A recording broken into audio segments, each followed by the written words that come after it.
that worketh by love. Did you hear that? Then they will go to the book of Galatians, the 3rd chapter,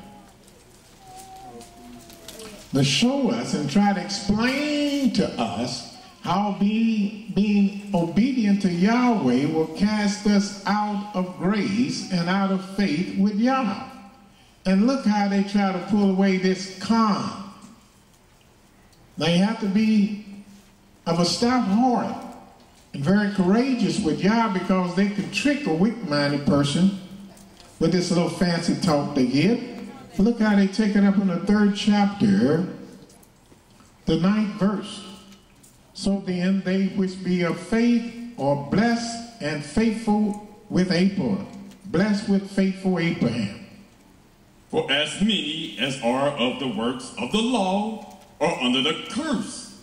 For it is written, Cursed is everyone that confirmeth not in all things which are written in the book of the law to do them. So we know that for many that are of the works of the law, under the curse of the law, we know it. We know that Yah gave us the cursing and the blessing. And he said, obey me and accept the blessing, reject my commandments and accept the curse. And we know that our people rejected the Creator's commandments, and that's why we are under the curse of the law. But they're going to claim that you're under the curse of the law because you're obeying the law. Look how they try to explain it to you. Keep reading. But that no man is justified by the law in the sight of God. Said no man is justified by the law in the sight of God. Then why did the Most High say in the book of Job, the 1st chapter, for Job was a perfect man, a man that feared Elohim and eschewed evil, and there was none like him in all of the earth.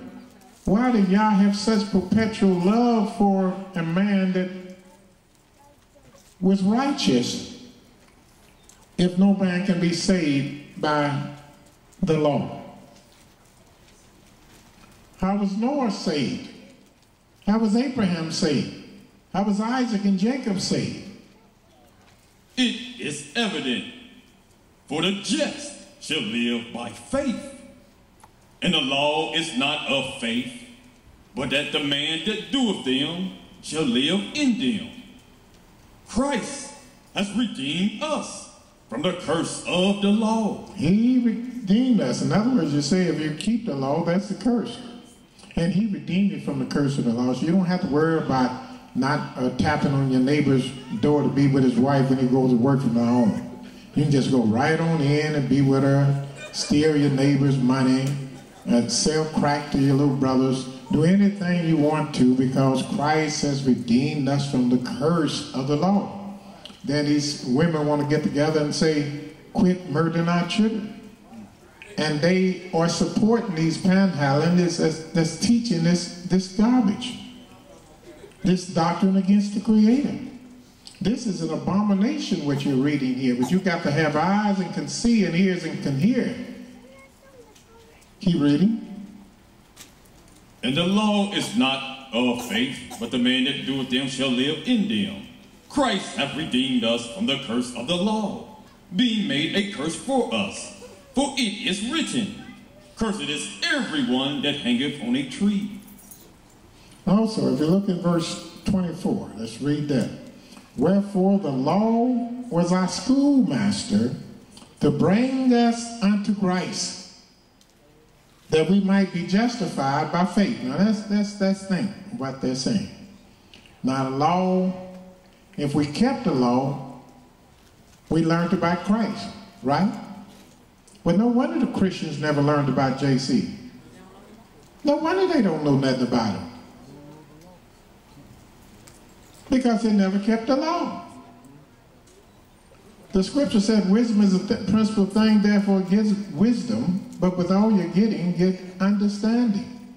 And then the book of Psalms, 111th chapter, if we look at the 10th verse, what is that saying, brother? Read that. No wonder they don't know JC, because they knew JC, they would know that he taught that we must keep the commandments. Even though he broke a bunch of them, he still taught that we should keep the commandments. Even though he wasn't perfect, he taught that we should be perfect. We see in Psalms 111, the 10th verse. The fear of Yahweh. Notice the fear of Yahweh is the what? Beginning. Beginning. That means where it starts at, the origin of it. The fear of Yahweh is beginning of wisdom. A good understanding have all they that do his commandments. No wonder the Christians don't have a good understanding. They said the law was our schoolmaster to bring us to Christ that we may be justified by faith. But the reality, even we that keep the law, know that it has nothing to do with JC, period. The law has nothing to do with JC. How can the law bring us to JC? Let me tell you what the law will do. The law will take you from JC. The law will make you hate JC or any other idol that our people is worshiping. The law will turn you against all the idols of the land and all the gods of the land except the Most High. That's what the law would do. But they said the law was our schoolmasters to bring us unto Christ that we might be justified by faith. But after that faith is come, we are no longer under a schoolmaster. In other words, since Christ is here and the law was a schoolmaster, he took us away from the what? The law. And then it says, for ye are all the children of God by faith in JC. But as many of you have been baptized in the JC, have put on JC.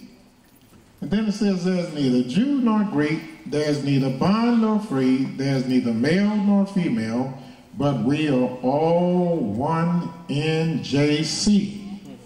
And if ye be Christ, then ye are Abraham's seed. And if you are Abraham's seed, then you are heirs according to the promise. Did you hear that? Now they're going to try to get circumcision to make a man be a son of Yahweh. They're going to say circumcision, if you don't keep it and don't keep the laws, then you are an heir to the promise. But the only way that we can be heirs to the promise, we have to keep Yahweh's commandments. Because that's what he told Abraham. Walk before me and be thou perfect. That's what he told our father Abraham. That's how important the covenant of circumcision is. It binds all the other covenants to us. If you're not keeping circumcision, then none of the other covenants of Yahweh mean anything if you're not acknowledging that. You're not even allowed in his house, in his congregation, in his temple.